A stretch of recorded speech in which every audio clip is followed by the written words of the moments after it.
Hallelujah. Today's meditation word freedom from depression. Luke chapter 11, verse 19. So I say to you, ask, and it will be given to you. Seek, and you will find. Knock, it will be opened to you. For everyone who asks receives, and he who seeks finds. And to him who knocks, it will be opened. Amen. Hallelujah. The Lord's words, knock and surely it should be opened, is of great comfort and encouragement to us who are fed up of seeing only closed doors around us. An incident in the Bible goes like this. One day, when Jesus set out of the city called Jericho, Partymakers, a blind man since birth, was sitting by the road begging. He heard people walking on the chalking by his side. He inquired about the noise and was thrilled to hear that Jesus of Nazareth was going by. I was born blind. I don't know how light is. Jesus, who is able to give light to my eyes, is passing by.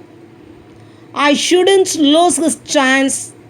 And so he at once cried out, Jesus, Son of David, have mercy on me. Those who were going along with Jesus want him to be quiet, saying, there is no time for the Lord to hear your cries. Plenty are those who go after him. So be quiet. But the more they want him, the more he shouted. His voice fell on the gracious Lord's ears. The pain and agony in his voice made of him stand still. Saint Mark says, book of Mark chapter 10, verse 49, we read this. The Lord asked his disciples to bring him to him. The entire crowd was watching him coming towards Jesus. He asked him, what do you want me to do for you? Immediately he said, I want to receive my sight. Jesus said, go your way, your faith has made you well. Partymakers who could not see anything since birth immediately received sight. Hallelujah. Let us also call unto the Lord like partymakers. He has no partiality. Apostle Paul says, Romans chapter 2 verse 11 and Acts chapter 10 verse 34. Galatians chapter 2 verse 6, we read this. Surely he would ask us, what do you want me to do for you? This portion clearly shows that we need to be prepared to answer the question that the Lord would ask, accepting our prayer. Your spoken words are limited. You didn't spoke unwanted words, and unlike unholy words, you cleanse your tongues. God showed me to relate this in my spirit. Sometimes we go to supermarkets. It takes nearly 45 minutes for us to walk from one side to the other. As we walk around looking out of things, the salespeople of the shop would inquire us of our need. Sometimes we return without buying anything. Once he had an appointment with a doctor in a foreign country. As per the custom of that country, nobody can directly I enter into the doctor's room. They need to fill up a form and give them the details about us and their place. Only when they call us after this, and they can meet the doctor when they go in. The doctor would ask us, "What can I do for you?" The purpose of the form is to make them understand their needs. Let us learn this rule. When we pray, the Lord would ask us, "What would you like me to do for you?" Let us learn to ask Him specifically, "Lord, I need this particular thing." Every time before we go to pray, let us take a paper and write down our needs one by one. Let us tell Him of our needs. He would hear us, He would answer us. Book of John, St. John says, John chapter 14, verse 14. Ask continually. Luke chapter 18, verse 1. Men always ought to pray and not lose heart. 1 Thessalonians chapter 5, verse 17 says, pray without ceasing. A renowned author has made a book titled How to Become Rich. His books are world famous. Several years back, read a heart-rending incident in that book. The author's wife, who was in full-term pregnancy, was taken to hospital for delivery. As they were eagerly waiting for the birth of their child, the doctor called the author and said, sometimes certain unexpected things happen in our lives. We need to have a heart to bear that, so saying, he showed him his newborn child. The author was taken aback to see his child with no ears on both sides. God should be revelated me, shown as in my spirit. I see these complaining spirit, those who are hearing, so many sisters, you have so these curse bondages should be you are facing in your life. God should be speak me as his word was broken. The doctor expressed his inability to help, and the author went out of the room telling, I know where to go and whom to approach. Every day at lunchtime, he knelt down under a tree, totally hidden from people, and cried out to God for his child for more than an hour.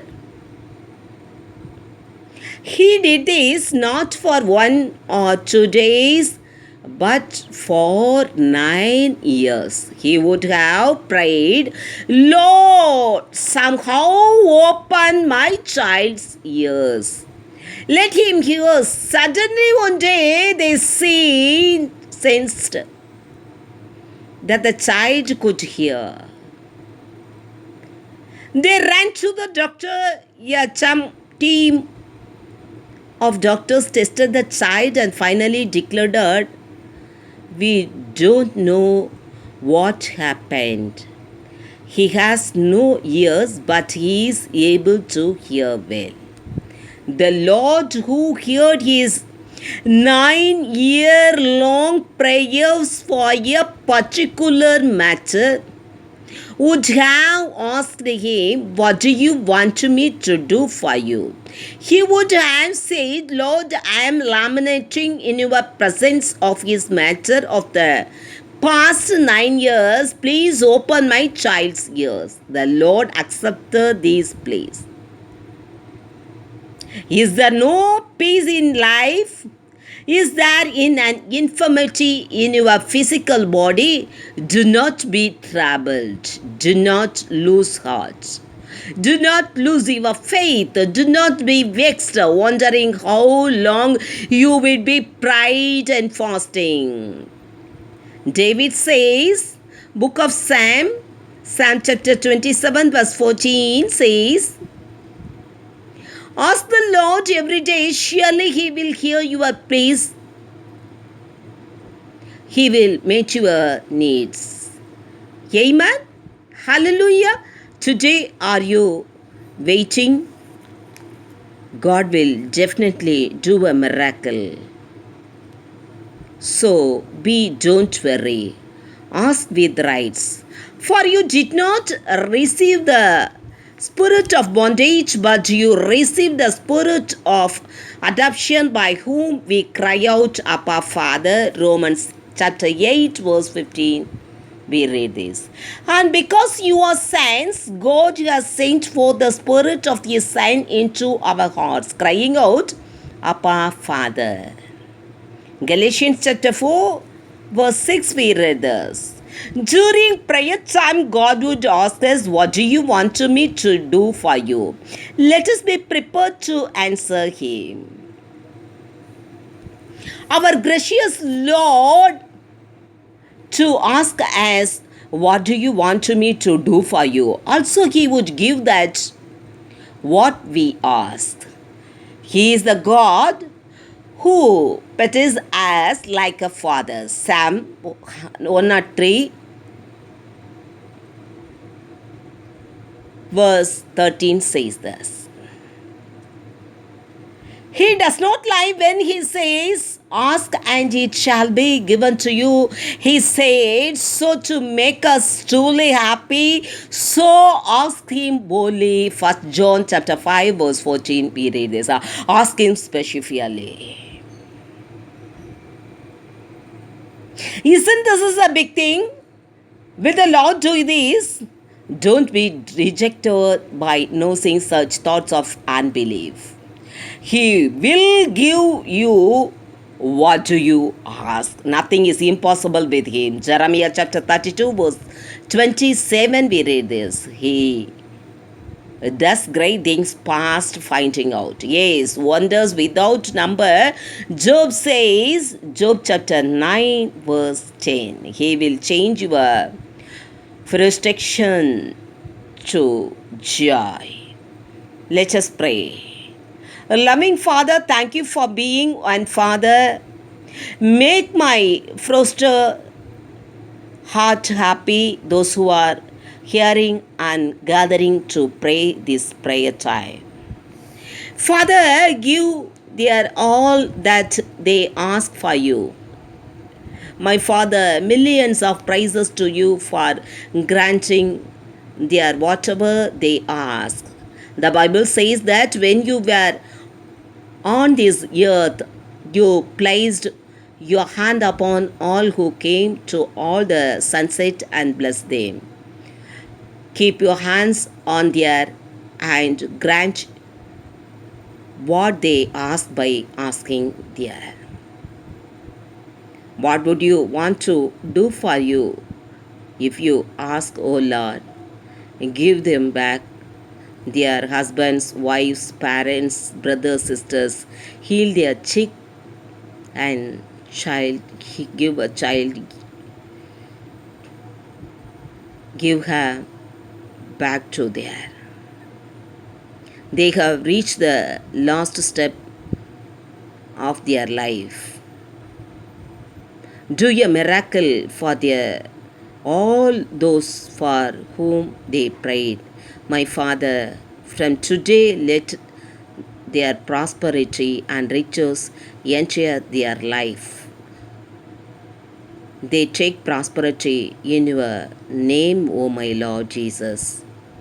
Let your face shine upon their life, their family, their job, their business, O my Lord. The Bible says that you are the hill from where help comes.